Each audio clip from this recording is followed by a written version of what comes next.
Psalm 14, for the director of music, of David. The fool says in his heart, "There is no God." They are corrupt, their deeds are vile. There is no one who does good.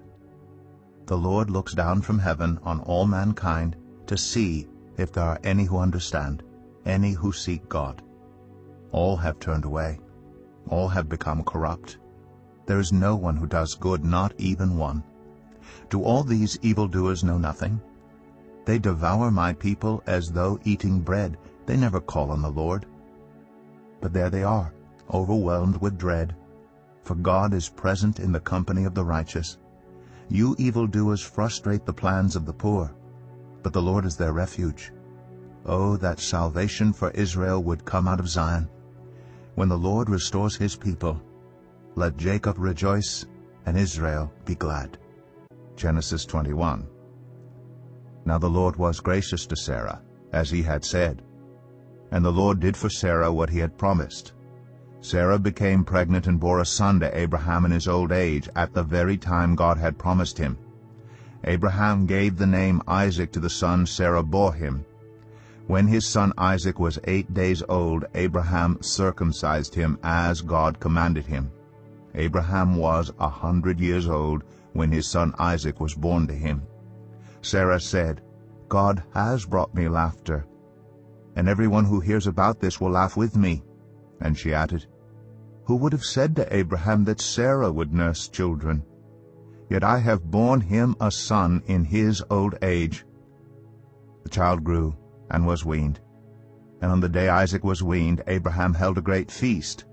But Sarah saw that the son whom Hagar the Egyptian had borne to Abraham was mocking, and she said to Abraham, "Get rid of that slave woman and her son, for that woman's son will never share in the inheritance with my son Isaac."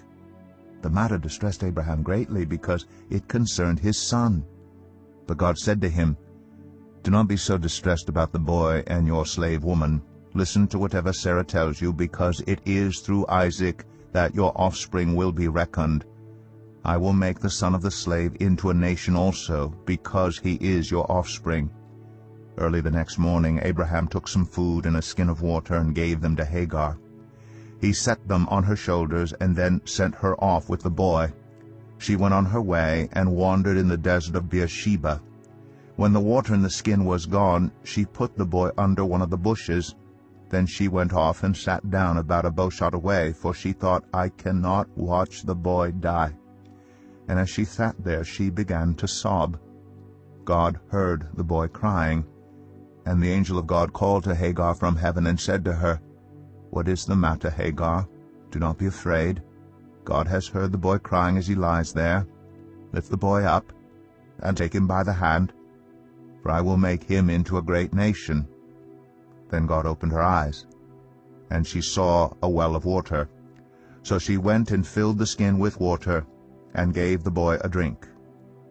God was with the boy as he grew up. He lived in the desert and became an archer. While he was living in the desert of Paran, his mother got a wife for him from Egypt. At that time Abimelech and Phicol, the commander of his forces, said to Abraham, "God is with you in everything you do. Now swear to me here before God that you will not deal falsely with me or my children or my descendants. Show to me in the country where you now reside as a foreigner the same kindness I have shown to you." Abraham said, "I swear it." Then Abraham complained to Abimelech about a well of water that Abimelech's servants had seized. But Abimelech said, "I don't know who has done this. You did not tell me, and I heard about it only today." So Abraham brought sheep and cattle and gave them to Abimelech, and the two men made a treaty. Abraham set apart 7 ewe lambs from the flock.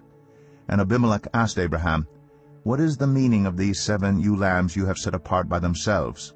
He replied, "Accept these 7 lambs from my hand as a witness that I dug this well."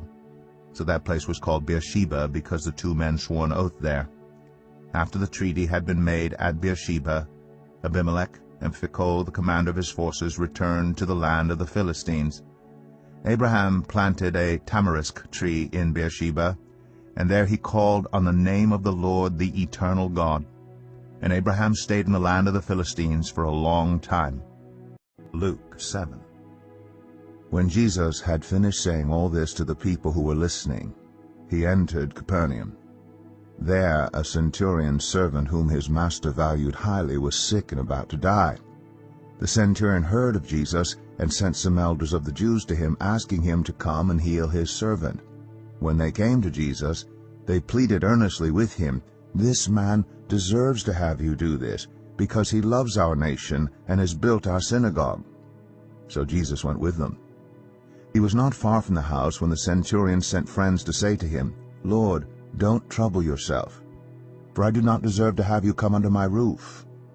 That is why I did not even consider myself worthy to come to you. But say the word, and my servant will be healed. For I myself am a man under authority, with soldiers under me. I tell this one, 'Go,' and he goes, and that one, 'Come,' and he comes. I say to my servant, 'Do this,' and he does it."